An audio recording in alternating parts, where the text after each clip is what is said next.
Sejam todos muito bem-vindos ao Cumbre Agrocast. Eu me chamo Felipe Treitinger, sou fundador da Cumbre, a sua escola de negócios e carreira para o agro. Como vocês sabem, aqui em todo episódio a gente vai trazer uma grande referência do assunto para tratar de temas como liderança, gestão, estratégia, inovação, finanças, economia, desenvolvimento pessoal, profissional, tudo isso e muito mais. Antes da gente começar esse episódio, eu quero fazer um pedido para vocês, como eu sempre faço, para quem nos assiste pelo YouTube, para deixar o teu like e se inscrever no nosso canal. Para quem está nos escutando no Spotify, para deixar 5 estrelas e ativar as notificações. Para que esse conteúdo realmente, para que você seja o primeiro a receber essa mensagem quando lançarmos novos episódios. E se você realmente gostar do conteúdo aqui, compartilha com colegas, com profissionais do setor, tá? A gente faz isso com muito carinho e é realmente para trazer um conhecimento prático e aplicável do agro para o agro. Hoje nós temos um convidado bem interessante, é um tema super interessante, a gente vai falar sobre inovação, sobre hubs de inovação e mentalidade empreendedora. É uma soft skill, né? Mentalidade empreendedora super demandada no mercado, então eu estou com um especialista aqui sobre o assunto para apresentar ele a vocês hoje. Ele é engenheiro agrônomo da maneira correta, tá? Engenheiro agrônomo, ele atua no agronegócio há mais de 30 anos, com passagens pela área de vendas, RH, finanças, projetos globais de transformação, novos negócios e inovação aberta, é claro, tá? Ele atua em posições locais e regionais, em grandes multinacionais do agronegócio, como Syngenta e Bayer, nessa última exercendo papéis como diretor de Business Development Latam, diretor do SEAT e mais recentemente como diretor Open Innovation Latam. Ele tem especializações em marketing pela Dom Cabral, né, de Belo Horizonte, do grupo Pensa da USP e pelo INSEAD na França. Recentemente se juntou como sócio da PwC Brasil, liderando o AgTech Innovation, com sede em Piracicaba. E com muito orgulho ele também é professor aqui da Cumbre, tá? Seja muito bem-vindo ao nosso podcast, Dirceu. Obrigado, Felipe. É um prazer poder estar aqui, cara. É muito legal a gente poder ter esse espaço para falar sobre várias temáticas, né? E essa temática de inovação aberta é algo que eu não vou dizer para você que eu sou um especialista, eu sou um curioso, cara. Né? Então eu gosto muito de estar sempre me desenvolvendo, investigando, aprendendo com tudo que está acontecendo no mercado, né? Então, principalmente hoje que a gente fala das novas gerações, que muitas delas já vêm formadas com um pouco de background nisso, né? Então eu gosto de dizer que eu sou muito mais um curioso em inovação aberta, cara. Perfeito, vamos lá então, Dirceu. Vamos bater um papo aqui e gerar conhecimento de qualidade aqui para os nossos ouvintes, tá? Começando contigo, a ideia na primeira pergunta é explicar um pouquinho, tá, Dirceu? Para quem não conhece o AgTech, se puder trazer um pouco qual que é o tamanho hoje da empresa que você lidera, Perfeito. Né, quantos partners você tem, corporate partners e startups vinculadas ao Hub e também quantos colaboradores, né, qual que é o tamanho aí da empresa, para dar primeiro um overview aí para a galera que não conhece a empresa que tu lidera hoje, da Legal, PwC. bacana. Bom, nós temos 2 hubs de inovação no Brasil, né, que a PwC lidera, né, tá? Um deles é o AgTech Innovation, que fica lá em Piracicaba, e o outro deles é o Moon Hub, que fica lá em Uberaba, que tem uma gestão tripartite, é uma parceria público-privada com o Parque Tecnológico da Prefeitura de Uberaba e com a Ubifol, que é uma multinacional do segmento de nutrição foliar e de biológicos. Então lá a gente tem uma operação um pouco distinta da operação de Piracicaba, mas o reflexo do que a gente faz é o mesmo, né? Ou seja, nós temos um viés muito forte em conectar empresas, startups e outros atores do ecossistema, como por exemplo o meio acadêmico, o meio de pesquisa, os produtores rurais, né, para que a gente possa ter uma quantidade expressiva desses participantes discutindo e falando de inovação e olhando a questão do desenvolvimento de novas tecnologias, da aplicabilidade dessas tecnologias. Então, isso a gente faz tanto em Piracicaba quanto em Uberaba, mas em gestões um pouco diferentes, né? Hoje, Felipe, o AgTech Innovation, ele tem cerca de 900 startups associadas, que elas estão plugadas na nossa plataforma. Dessas 900 startups, 15% mais ou menos são startups internacionais, ou seja, a gente tem sim um fomento muito grande de poder trazer empreendedores de fora também para poder se conectar à realidade do Brasil e ajudar a desenvolver e trazer coisas novas, tá?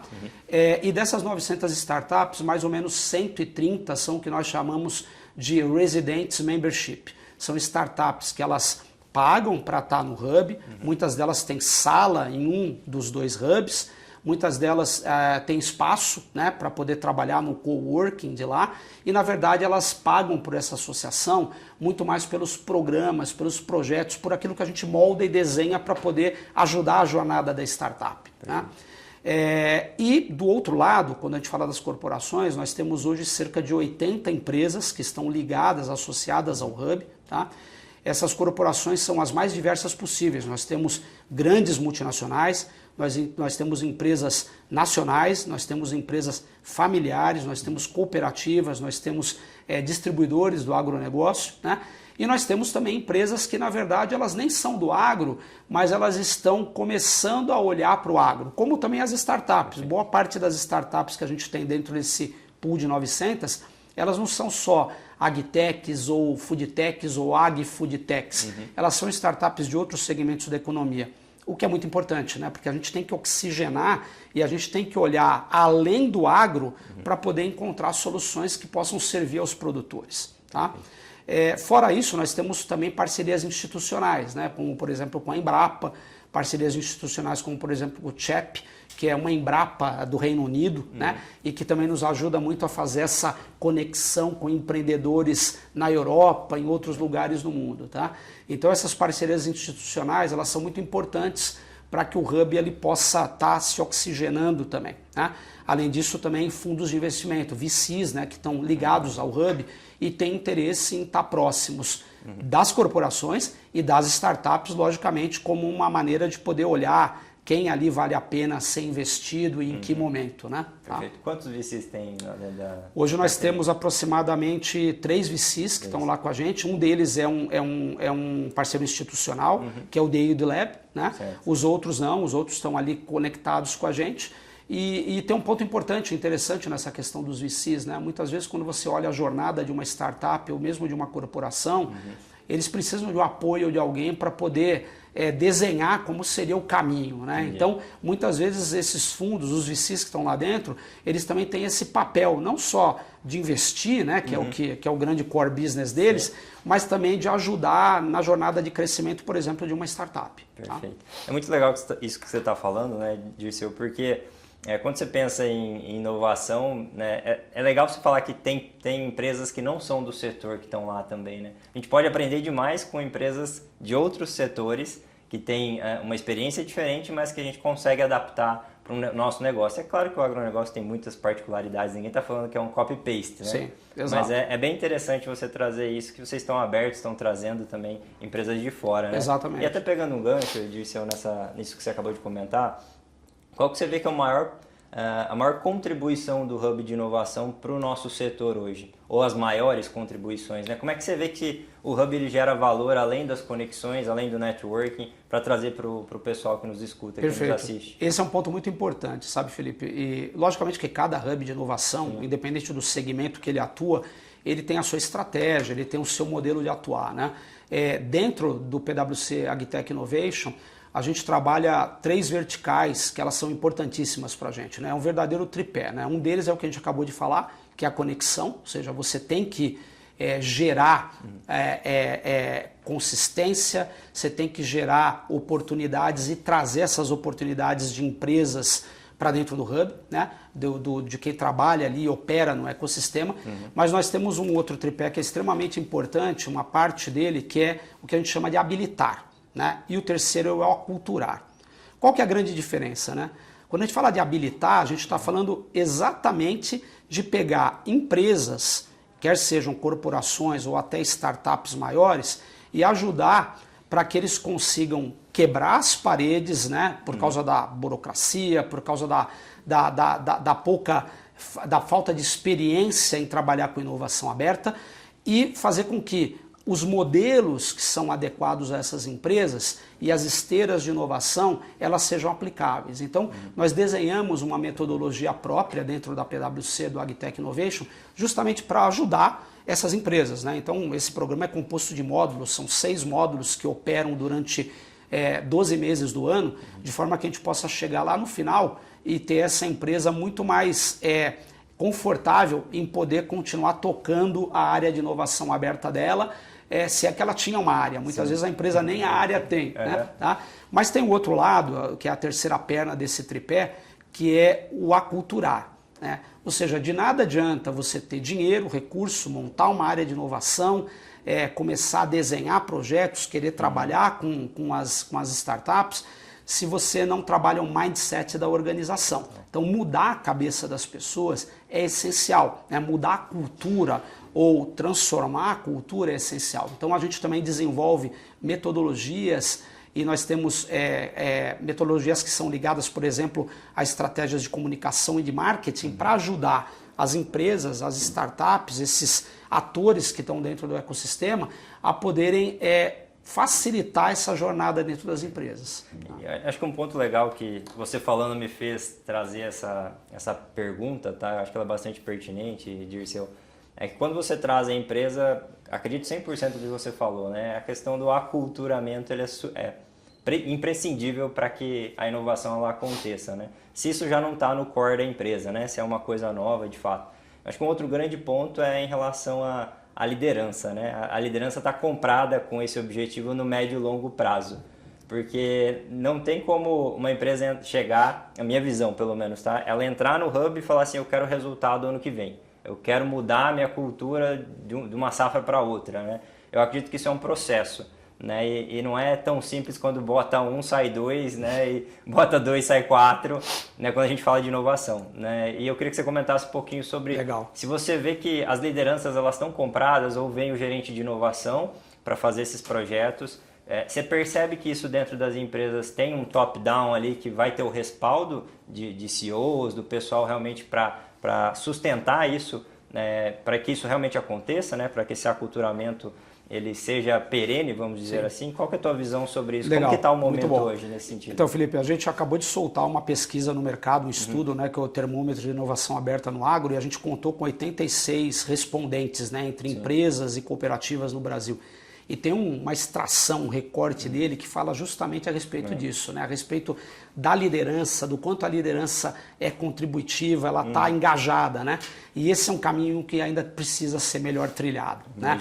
Na verdade, o estudo, ele referenda, ele reforça muito daquilo que eu vivi nos meus 30 anos, né? Principalmente, talvez, nos meus últimos 20 anos, que foi mais dedicado à construção de novos modelos de negócio, áreas ligadas com isso, nas duas empresas pelas quais eu passei, tá?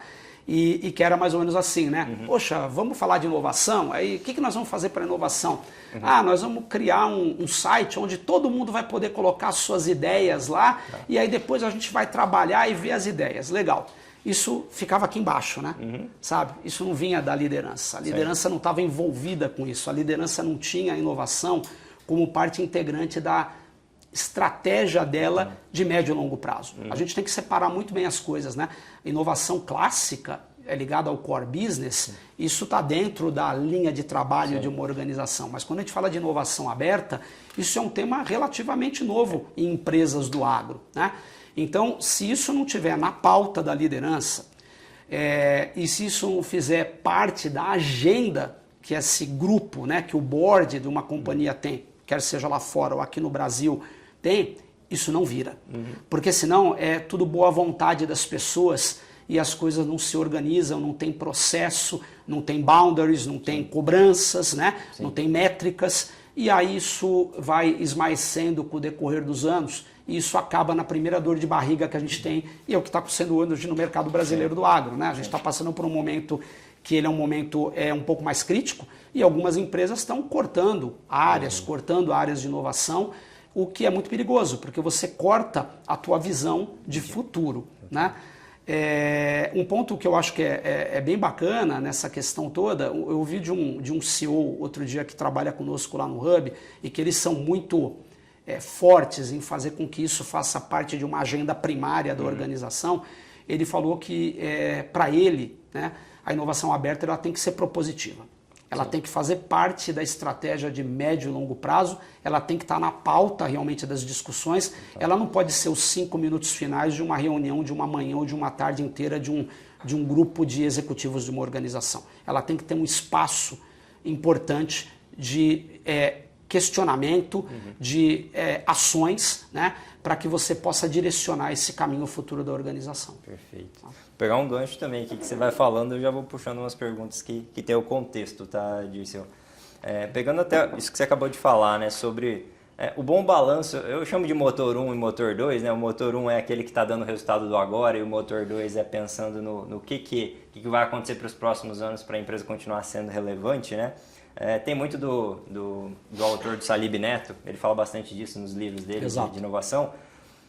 Como é que você vê esse bom balanço para a empresa? Porque é isso mesmo que você falou, né? Em anos desafiadores como esses últimos 2 que a gente tem passado, as empresas, por vezes, se isso não é core, se isso não tá, se esse aculturamento ele não tem raízes profundas, uma das primeiras coisas que a alta liderança pensa é, poxa, quanto que está gastando nisso? Vamos focar no nosso negócio. Nosso core business é o quê? Vamos focar no core business, né? E é perigoso demais. Então eu queria que você trouxesse a tua visão sobre pensar em inovação, como fazer esse balanço, né? Se você tem alguns números, algo para trazer para o pessoal, qual que é a tua visão, de fato, para até as empresas elas terem essa consciência, poxa, será que eu estou dedicando um tempo, realmente um tempo importante aqui da minha agenda para isso? Qual que seria o bom balanço? É assim, Felipe, não existe uma receita de bolo, né? Sim, claro. E tudo quando a gente fala de inovação aberta, não só no Brasil, tá? Quando a gente fala de inovação aberta no agro, ou mesmo em outros segmentos fora do Brasil, como países avançados como Estados Unidos, Israel e alguns países da Europa,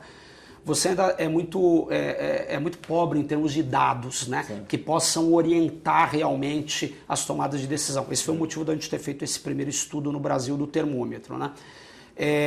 Mas eu diria para você assim, quando a gente fala de um bom balanço, e para uma empresa que não está começando agora, para uma empresa que está começando agora, a gente tem que entender que talvez você ter 10% de um budget teu ligado, de certa forma, a visão de médio ou longo prazo, ele deveria estar vinculado às plataformas ou às estratégias de inovação aberta que a organização tem, não de inovação clássica. Tá? Já quando você pega empresas que já estão mais maduras na jornada, né, eu diria para você que alguma coisa em torno de 20, 25% do budget dedicado para isso, né, e entendendo que quando a gente fala de inovação aberta, a gente está falando de investimento em algo que durante alguns anos vai ser só custo para você. Né? Não adianta olhar a inovação aberta como algo que vai me gerar uma receita de curto prazo. Não? Isso demora, né? Por mais que você fale assim, poxa, mas vocês não falam que trabalhar com uma startup é rápido, o POC é rápido, isso e aquilo e tal. Não, é verdade, quando você compara com, por exemplo, um projeto de inovação ligado a uma universidade, ligado a fundos de pesquisa, né? Fundações de pesquisa, é muito mais rápido você orientar que aquilo não está funcionando, você toma uma decisão rápida, muda, vai em frente. Mas isso não quer dizer que você vai gerar receita em 12 meses com aquilo. Não funciona desse jeito. Até porque você tem que trabalhar também como aquilo vai conversar dentro da empresa com o core business, né? Acho que essa questão da gente olhar a ambidestria, ela é muito importante. Né? Nenhuma empresa de R&D vai parar de fazer o que está fazendo. Né? O ponto é como você faz as duas coisas juntas e você dificilmente vai ter um equilíbrio total, 50% e 50%. Mas é como uma coisa ajuda a outra coisa a avançar. Então, a inovação aberta, para mim, dentro de uma organização, ela tem que fazer parte de novos modelos de negócio que você possa ter na organização, mas ela suporta o core business também. Né? Esse é a grande inteligência que a gente tem e é uma maneira também de garantir com que os investimentos eles se perpetuem. Tá? Não, ótimo, Dirceu. Eu vou pegar um gancho agora da tua primeira resposta, tá? Você falou de 900 startups conectadas ao Hub. Né? Você consegue trazer uma visão dessas 900? O que é antes da porteira, o durante e o pós-porteira? Se existe um foco maior em algum desses elos, né, dentro da cadeia? E talvez as principais inovações, que talvez uma ou duas startups você fala, poxa, isso aqui é uma solução que pode revolucionar, ou algumas boas startups que estão lá conectadas a vocês. Dá para trazer e tangibilizar aqui exemplos reais que já estão gerando resultado para empresas, para parceiros, para o produtor rural lá na ponta. Perfeito. Quando a gente olha para esse portfólio de startups, Felipe, eu vou fazer essa quebra, olhando muito para 130 que são residentes membership, mas esse número a gente consegue extrapolar para as 900 também, ele não é tão diferente assim. Quando a gente fala dentro da porteira, 68% das startups elas têm tecnologias de desenvolvimento dentro da porteira. Tá? Quando a gente fala de após a porteira, 29%. Certo. E antes da porteira, 13%. Esse é mais ou menos o número. A gente pode falar em 70, 20, 10. Né? Isso tem uma lógica, né? Porque quando você olha para a maior parte das agtechs mesmo, aí eu estou falando mais das agtechs, né?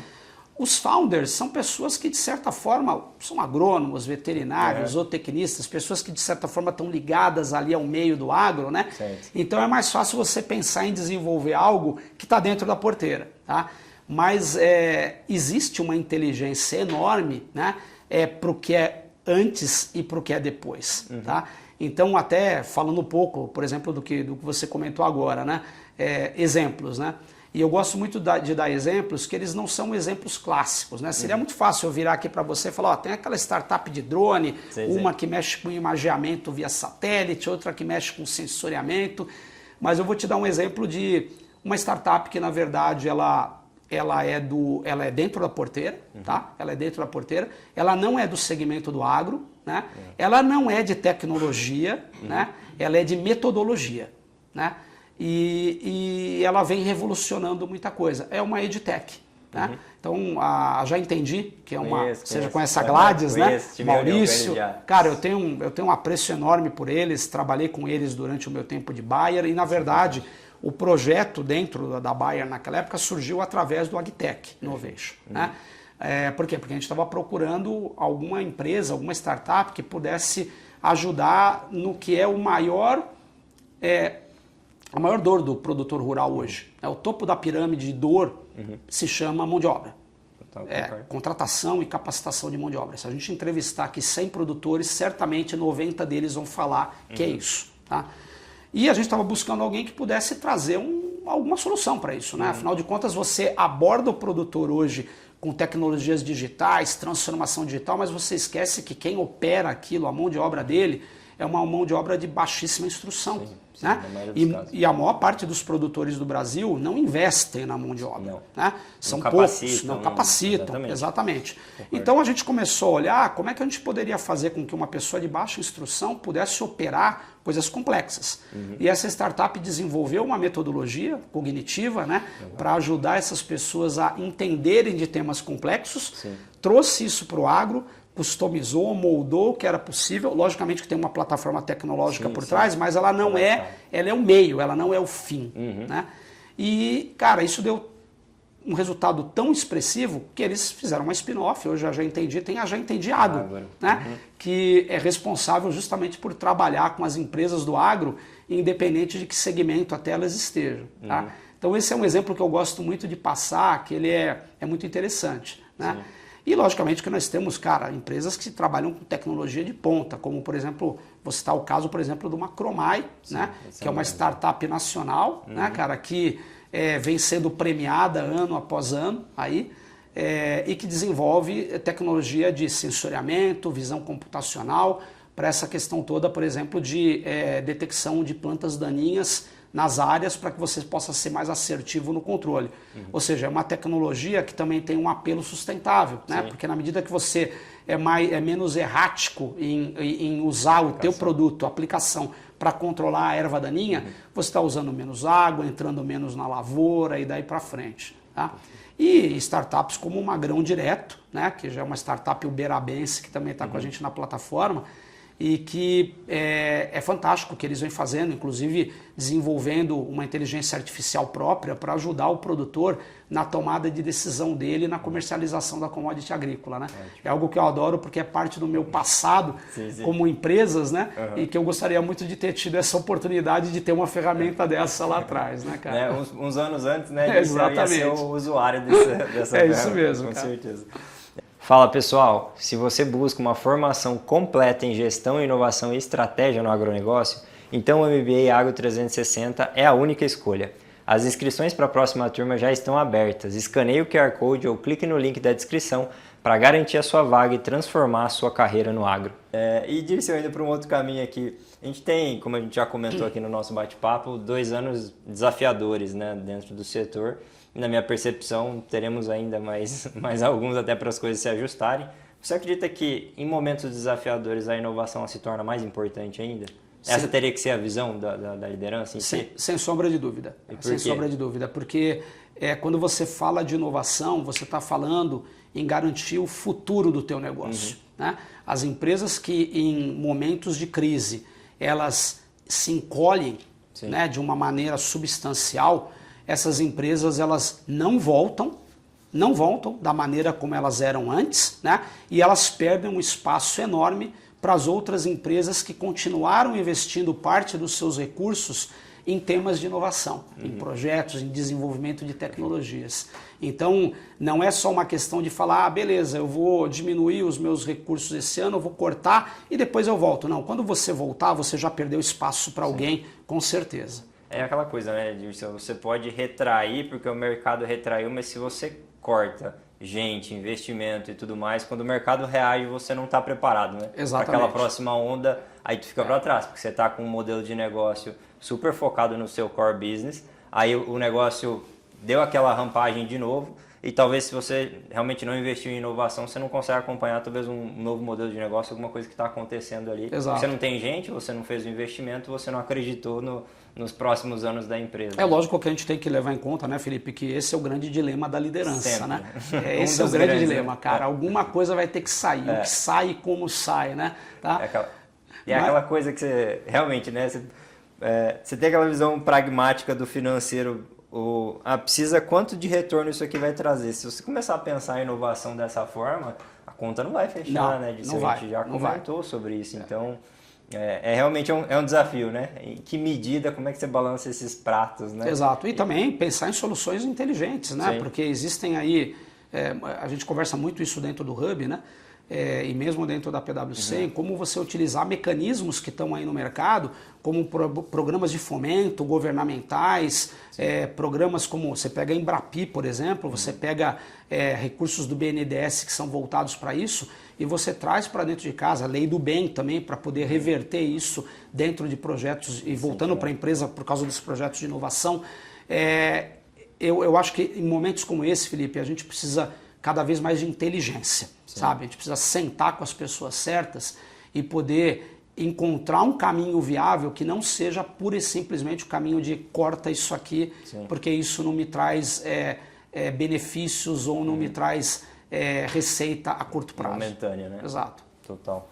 Muito bem, Dirceu. E onde que você vê que o uso da tecnologia no agro pode beneficiar o setor além da eficiência das lavouras em si? Tá? Eu acho que talvez podemos ir para o caminho dos dados, da informação, né? Como é que você vê isso acontecendo agora e para os próximos anos? Qual que é a sua visão sobre? Eu acho que a questão dos dados, sem sombra de dúvida, né?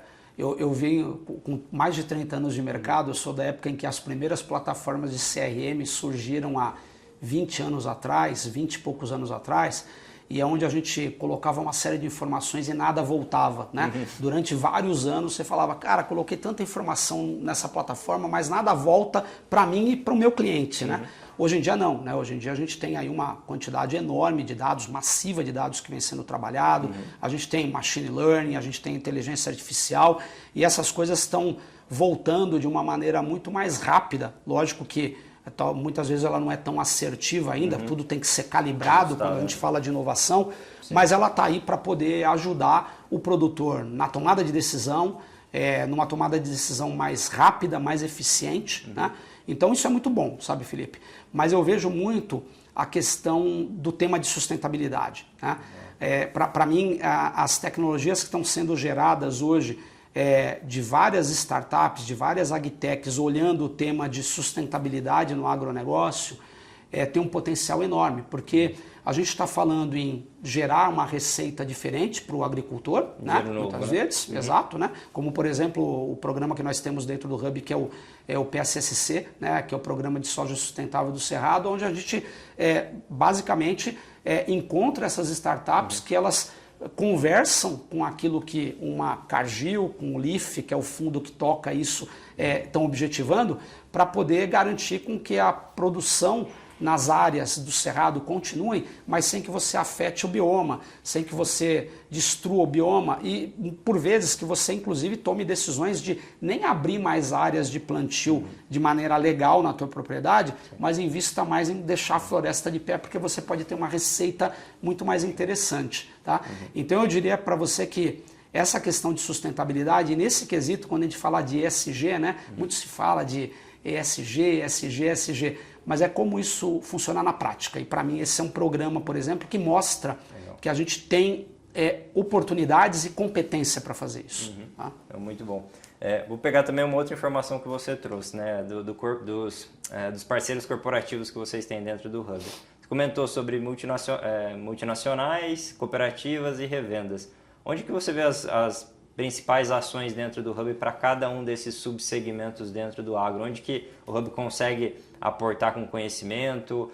O trabalho para os três é o mesmo? Não, as dificuldades são diferentes? Traz um pouquinho dessa visão. Legal. Para quem está nos escutando pode ser legal. Às vezes um dono de uma revenda que ainda não conhece o trabalho de vocês, da PwC, ou às vezes um diretor de uma cooperativa, ou até de uma multinacional que por vezes não tem conexão. Como é que vocês podem agregar para esses players de mercado? Perfeito. Eles são distintos mesmo, né? Não dá para você adotar as mesmas metodologias ou programas que você desenha para empresas, para corporações, igualzinho para as cooperativas ou para os distribuidores, por exemplo. Cada um tem a sua particularidade, né? Geralmente, quando você olha para as corporações, para as grandes empresas, elas já têm algum caminho trilhado de inovação, né? Ou elas têm uma área, ou elas têm pessoas que part-time trabalham com isso.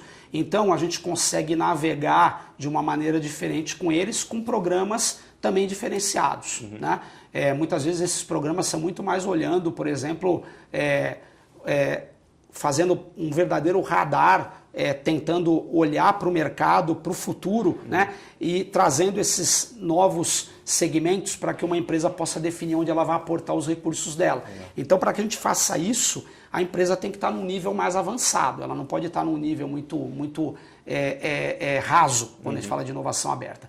Quando você fala, por exemplo, para as cooperativas, esse é um mercado onde você trabalhar o que a gente chama de habilitar, né? Poder ajudar a jornada da cooperativa a entender que ela tem que se modificar, ela tem que mudar a maneira como ela trabalha com inovação dentro dela, como as áreas se interconectam, como você monta e modela projetos dentro dela. Esse é um segmento que a gente tem aí esses programas muito voltados para elas, né? Tá? E quando você fala para os distribuidores, para os canais, né, que são os canais de acesso, tá? A gente fala muito em utilizar a oportunidade de estar ali perto do agricultor para que a gente possa levar os empreendedores e fazer o programa junto com os próprios agricultores. Então, esse é um programa que nós temos, que é o For Farmers, por exemplo, que ele é justamente para isso, para que a gente possa entender quais são as dores que grupos de agricultores têm e a gente possa trazer startups que possam co-desenvolver uma solução, não é simplesmente fazer um plugin, né? E a gente traz startups que possam ser mentoradas pelos agricultores, que possam participar da jornada junto com o agricultor, tá? Então, são momentos distintos, logicamente que muitas vezes a gente pega empresas nacionais ou multinacionais, corporações, que elas necessitam, por exemplo, de uma habilitação. Então, a gente move também a mesma coisa.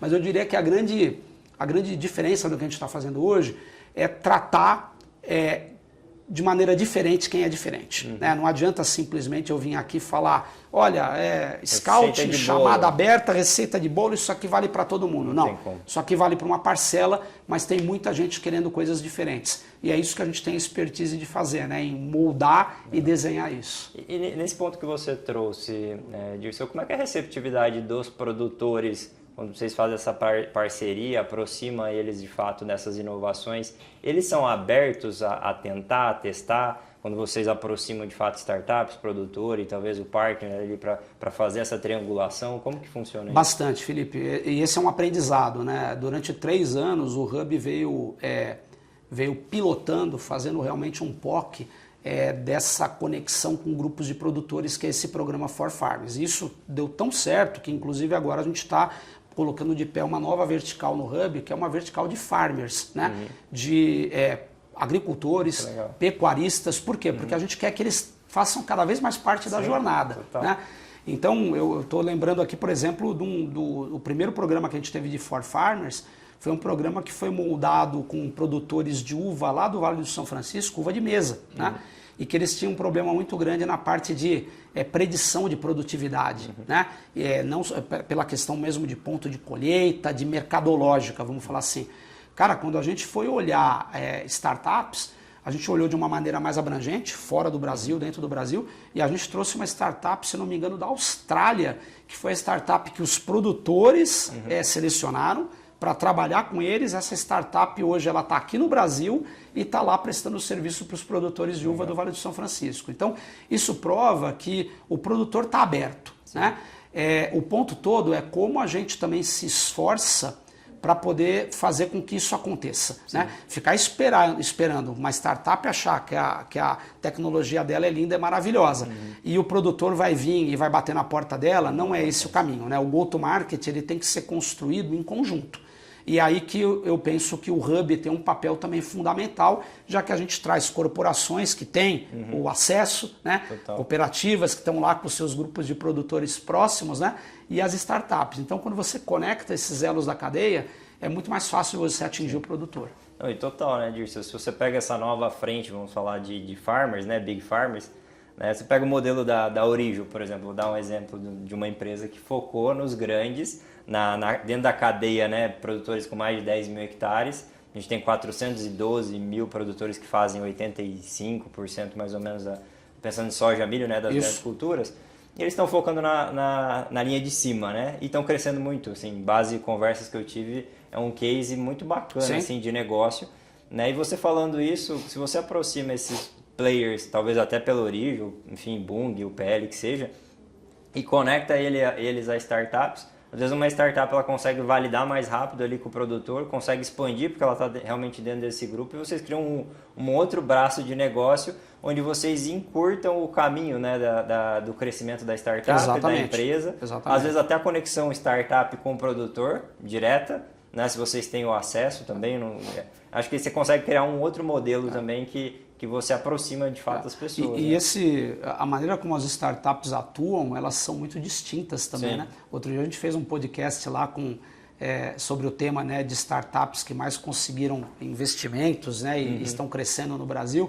E foi muito interessante porque os três empreendedores que estavam lá deixaram muito claro que não é porque eu sou empreendedor que eu estou querendo dinheiro a toda hora. Não é isso, né? A jornada da startup, ela também tem uma parte dela em que o empreendedor não está em busca do investimento.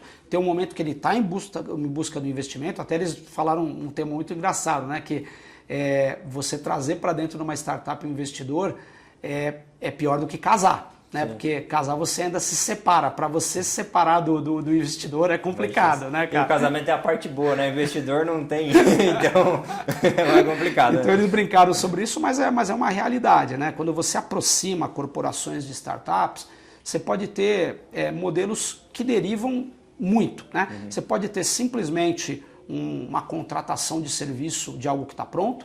Você pode ter algo que você co-desenvolve, aí você tem um sharing de IP ali que é interessante para ambas as partes, sendo que ninguém fez nenhum tipo de equity ou não teve nenhum M&A. Você pode ter um modelo onde uma empresa trabalha com uma startup e resolve realmente fazer um investimento, um equity, e você pode ter uma compra definitivamente, né? Por que não? Então, são modelos distintos, né? E quem vai resolver isso é justamente as duas partes na relação que elas vão ter durante os anos ali que elas estão trabalhando juntas. Muito bom. Vou pegar um gancho nessa tua fala aqui também, viu, Dirceu? Como é que você vê hoje o mercado de VCs, CVCs dentro desse mundo? Porque a gente fala do Hub, né, e você mesmo trouxe que existe essa conexão também dos investidores e tudo mais. Tudo bem, não estamos num momento muito bom para captação, juros altos e tudo mais.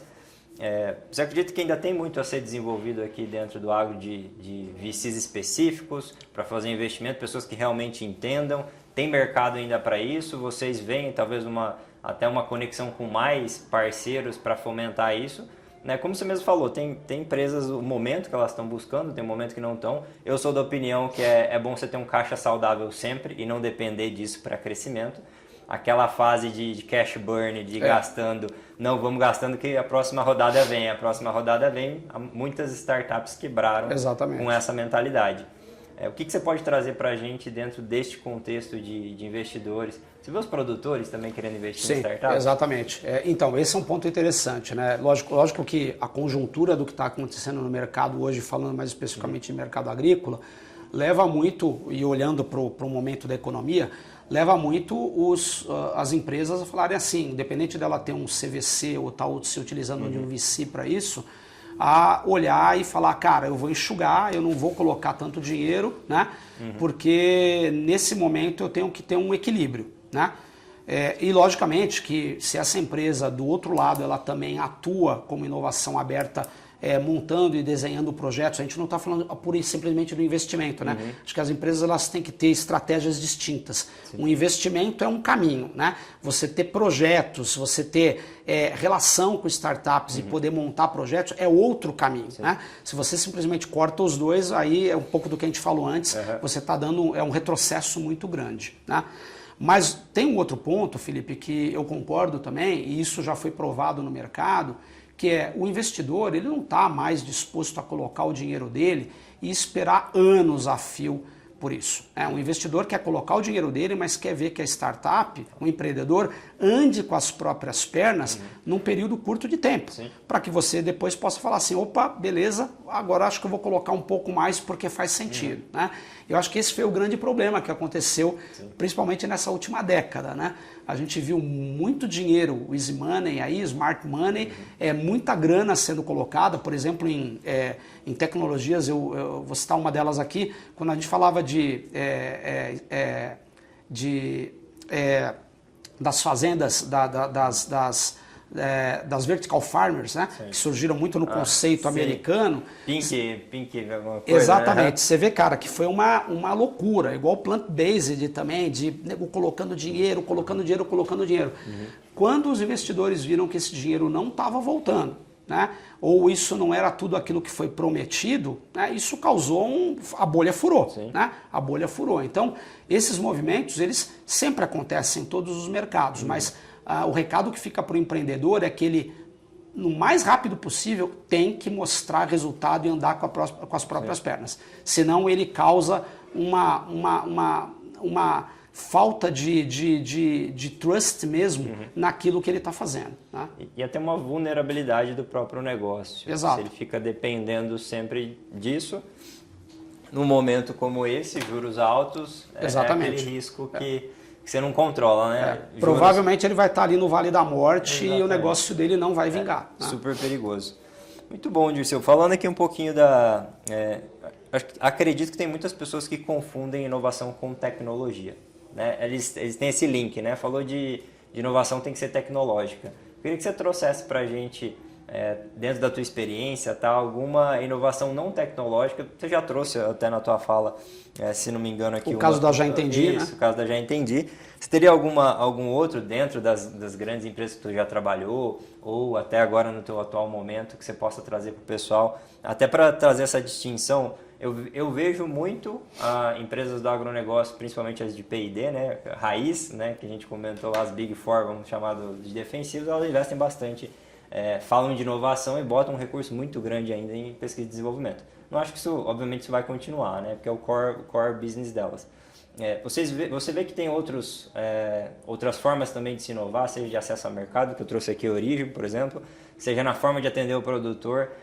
Onde é que você vê que tem inovação para ser usada, para ser criada, que gera valor na cadeia, que gera valor no produtor lá no cliente final? Perfeito. Eu acho que assim, Felipe, quando a gente olha, por exemplo, uma grande inovação, ela é composta de várias pequenas inovações, né? Então, um exemplo são os marketplaces, né? Que apesar de serem marketplaces digitais, tem muito dentro do marketplace que ele necessariamente não tem um uso de uma tecnologia tão grande assim, né? Que logicamente que a parte de dados, o uso dos dados é muito importante, a aplicação da inteligência artificial, mas existem fatias ali, né, que são componentes importantes e que eles são muito mais de uma inovação incremental, né, muito mais de mudança de processos, né, dentro do que as empresas estão fazendo e não estão ligadas diretamente a nenhum tipo de tecnologia disruptiva, e estão ligadas talvez muito mais à questão do mindset das pessoas em pensarem e poderem propor maneiras diferentes de fazer aquilo que eles estão fazendo. Né? Sem falar assim, olha, para isso eu preciso de tantos milhões, porque aí eu mudo isso aqui. Não, você não vai ter isso, né? Você não tem budget para isso. Tá?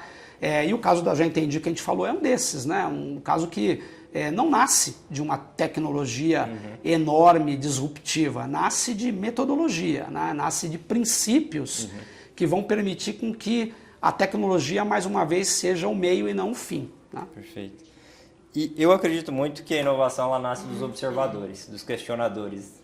Né? Não sei se concorda comigo, mas as pessoas que estão fazendo o que elas estão fazendo e não estão no piloto automático, fazendo isso aqui porque sempre foi feito assim. Os questionadores, eu acredito que eles têm uma propensão, talvez, nessa soft skill de mentalidade empreendedora um pouquinho mais desenvolvida.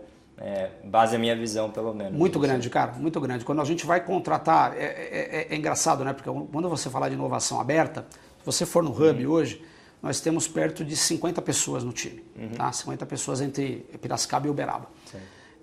A média de idade, Felipe, é de 26 anos. Nossa, 26 anos. Então, por exemplo, um estagiário, quando ele entra lá com a gente, ele entra, quando termina o estágio dele, ele continua no time, porque a gente moldou ele, e ele já se forma alguém que tem experiência com inovação logo que terminou o estágio dele.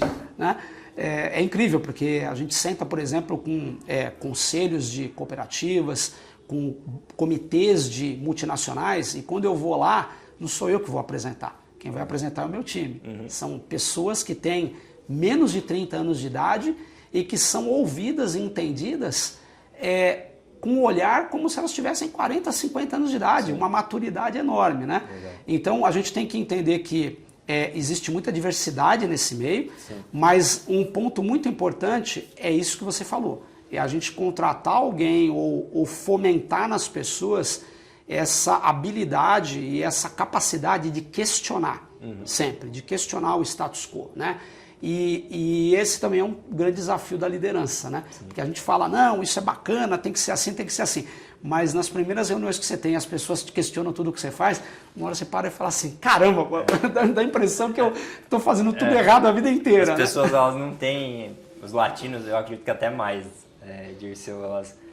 quando elas são muito questionadas, a gente fala, poxa, será que essa pessoa tem alguma coisa contra mim? Não, é negócio. Separe os problemas, né, as pessoas dos negócios. É verdade, é verdade. E é difícil para nós. Eu falo como também latino. Eu acredito que é difícil para... É difícil porque não faz parte da nossa cultura, né? E para mim, eu virei sócio da PwC tem 10 meses, né? Eu estou lá no Hub há 10 meses. É um Hub que eu já conhecia, porque eu como buyer era cliente do Hub, né? Mas eu estou do outro lado agora, né? Eu estou fazendo a gestão, estou liderando ali esse grupo de pessoas fantásticas, né? Mas eu estou aprendendo, cara, porque nos meus 30 anos eu nunca tive esse ambiente e um time tão jovem, né? Tão faminto, sedento por crescer e por poder aplicar os conceitos deles. Então é um aprendizado contínuo, cara, deles e meu. Muito bom, muito bom. Vamos caminhando para o final aqui, Dirceu, até para a gente não estourar muito o nosso tempo. Quem está na academia já deve estar terminando o treino. Eu sempre falo, o pessoal que está no carro, se tiver no Mato Grosso, com certeza não chegou na fazenda, mas pode assistir outro episódio depois. É isso aí. Não tem problema nenhum, entendeu? Dirceu, vamos para as duas últimas aqui, depois a gente vai para o nosso mini bloco Pinga Fogo com o Gestor, tá? Já te explico como é que funciona também. Mas vamos lá, a penúltima pergunta para ti é o que, na tua visão, mata a inovação dentro da empresa? A gente já falou em alguns termos aqui, mas se puder trazer isso, os principais pontos que você já viu na tua experiência, que a coisa não avançou, um deles já é a liderança, a alta liderança alinhada. O que mais você pode trazer para nós? Inovação tem que vir de cima para baixo, ela tem que ter engajamento mesmo do board, da companhia, tem que estar dentro da pauta principal junto com outros assuntos. Né? O que mata a inovação para mim é a visão de curto prazo, né? É a visão de curto prazo, e aqui eu não estou falando que a área financeira é responsável por isso, uma outra área. Não, é a estratégia mesmo de curto prazo de uma organização que ela se sobrepõe a todo o resto, né?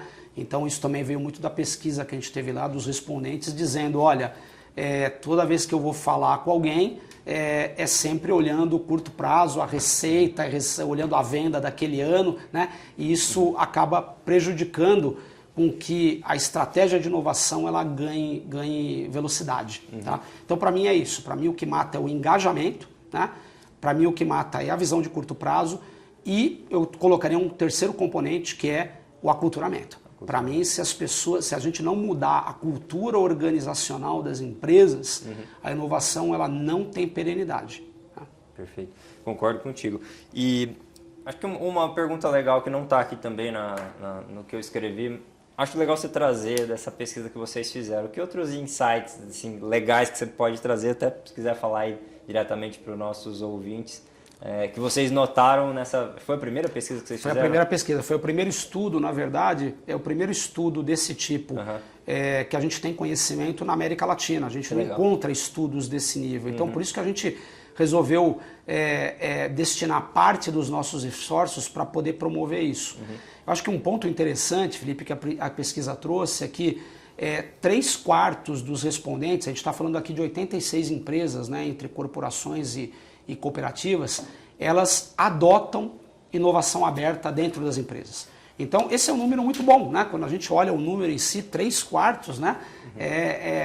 Você fala assim, então não há tanto problema. Não, mas quando a gente entra a fundo na pesquisa e vai ver ali as dimensões, a dimensão de objetivo estratégico, a dimensão de colaboração, a dimensão de recursos, né? A dimensão, são 5 dimensões, mas só como exemplo essas 3, tem coisas que a pesquisa traz que são preocupantes também. Por exemplo, você tem alguma iniciativa de inovação aberta na tua empresa, mas você não sabe como colaborar, né? Ou seja, você traz o empreendedor para dentro, mas você mata o jogo muito rápido, né?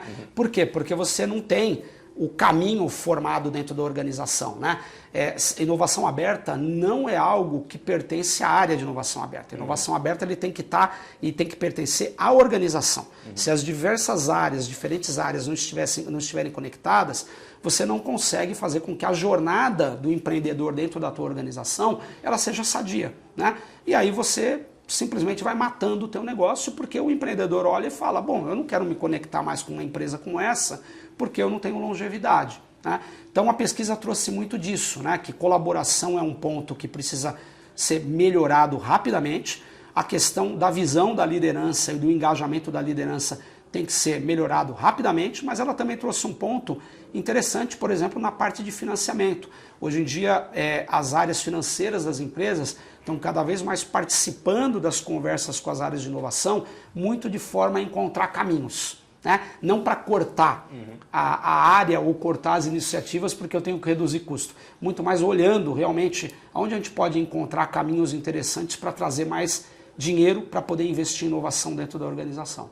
Muito legal, Dirceu. Show de bola. A última pergunta a gente segue para o bate-bola. Qual que é a tua visão em relação à percepção da empresa? Em que momento que ela busca inovação com o Hub? Em que momento que ela talvez tenha que fazer isso dentro de casa? Como que você vê esse apoio? O Hub ele é necessário em todo momento? Ou para a empresa que está começando? Você falou, você tem várias empresas, né? Desde as grandes, das médias, das pequenas.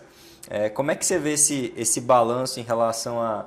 Poxa, vou desenvolver aqui em casa, não preciso realmente do apoio. Como é que você poderia trazer esse tema aqui para nós? Mais uma vez, não existe uma receita, né? Mas eu vou falar um pouco da minha experiência. Tá? Estando na Multi, estando agora do outro lado. Quando eu iniciei toda essa questão de inovação aberta lá na Bayer em 2018, né? 2018, porque eu já trabalhava com inovação, mas era uma inovação mais clássica, né? Voltada aí às universidades, os projetos com a Embrapa, que era na época do CEAT, né? Do Centro de Expertise em Agricultura Tropical.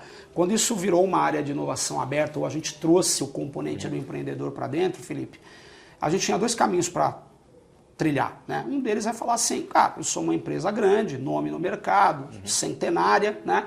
Eu posso fazer as minhas chamadas abertas nas minhas redes sociais e vou tocar aqui a minha área de inovação aberta do jeito que ela é pequena e vou crescendo. Ou você pode fazer o caminho, que para mim é um shortcut e muito interessante, de se associar com quem tem competência sob o ponto de vista de volume, acesso, a fazer isso acontecer de uma maneira mais rápida. Então, trabalhar com o Hub de Inovação, como o Agtech Innovation, como um Hub em Uberaba, é justamente isso, é você promover e fazer com que essas coisas elas ganhem corpo dentro da organização de uma maneira muito profissional. Né? Por quê? Porque a gente molda os programas, os projetos, justamente para atender a necessidade de empresas distintas. Né? Tá? Um exemplo que eu vou dar para você, você pega lá em Uberaba, é incrível, né? Você tem a Ubifol, que é parte da nossa jornada lá como um hub, e você tem a Grão Direto, duas empresas uberabenses, a Ubifol com mais de 50 anos, a Grão Direto com menos de 10 anos aí de mercado, acho que 6 anos ou 7 anos mais ou menos. Né? São duas empresas que não se conheciam, né? E elas vieram a se conhecer através do hub, a conexão, né? E hoje elas já estão moldando aí projetos que elas devem divulgar em breve entre elas, que estão sendo construídos entre elas, né? Então isso é muito bacana, né? E para mim é isso, para mim o hub é uma maneira inteligente, é uma maneira qualificada, profissional de acelerar a inovação aberta na organização. E até no ponto de você ter opções. Quando você está conectado a um hub, você tem um portfólio de startups, de problemas que elas estão tentando resolvendo, diferente de você sozinho ali na tua sala, no teu espaço de inovação. Exatamente. Você não tem um acesso de fato. Exatamente. Que você trouxe. Nós temos empresas no hub que elas estão ali em Piracicaba, em Dayatuba, perto, mas a área de inovação delas, a área mesmo, está dentro do hub. Né? Para se conectar. Eles têm uma sala ali dentro do hub para poder pensar longe do core business da empresa, pensar longe dos problemas que a empresa vivencia todo dia. Né? Legal, muito bom. Ótimo, vamos para o nosso pinga-fogo então, Dirceu. Na verdade, até te explicando como é que funciona essa última parte aqui, o último bloco. Basicamente são perguntas diretas e respostas sucintas, tá? Mais direcionado para a liderança, como é que você vê qual é a tua percepção sobre esse tema, tá? Então, não precisa ser uma palavra só, tá? Pode ser uma resposta, né, com uma frase, mas tem que ser mais direta mesmo, tá? Vamos começar? Vamos lá. A primeira pergunta é para você, o que define um grande líder, Dirceu? Inspiração. Uma equipe de alta performance é feita de? Engajamento. Quais os 3 maiores aprendizados da tua carreira até agora? Se permita falhar, né? Aprenda rápido, né? E esteja sempre aberto a mudanças. Perfeito, muito bom. Eu contrato pessoas para o meu time que tenham? Vontade de aprender. Principal para mim também. Feedbacks, na minha visão, são? Diários. Ótimo. Última pergunta. O livro de maior impacto na minha carreira foi? Essa eu vou gastar um pouco mais de tempo. Manda ver.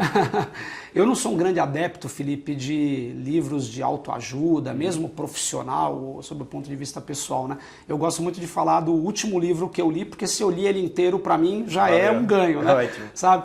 E o último livro que eu li foi uma recomendação do meu filho, se chama Ghost Rider, não tem nada a ver com o filme do Motoqueiro Fantasma, mas é a Estrada da Cura, que fala de um integrante da banda Rush no Canadá, que é falecido, e que ele perdeu a filha dele num acidente e a esposa poucos meses depois por realmente problemas que não conseguia conviver com isso.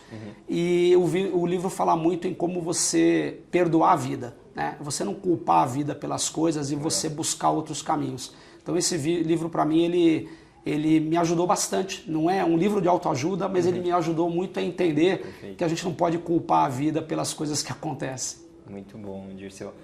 Ótimo, estamos finalizando aqui nosso episódio, Dirceu. Eu quero te agradecer, obrigado pela tua presença, pelo bate-papo. Eu sempre aprendo, então aprendi hoje muito contigo aqui sobre inovação, sobre empreendedorismo, mentalidade empreendedora. Quero deixar aberto também para você deixar um recado para o pessoal. Obrigado, Felipe. Fica à vontade aqui. Quero agradecer demais ao Felipe, à Cumbre. É um prazer poder estar associado à Cumbre e participar dessas dinâmicas. E o que eu queria dizer é que quando a gente olha para o agronegócio no Brasil, a gente tem que entender que não é só uma questão de fazer parte de quase 30% do PIB do negócio do país. mas é muito mais do que isso, é como a gente consegue convencer a sociedade de tudo aquilo que a gente vem aplicando no agro hoje, em termos de sustentabilidade, tecnologia, inovação, fomento.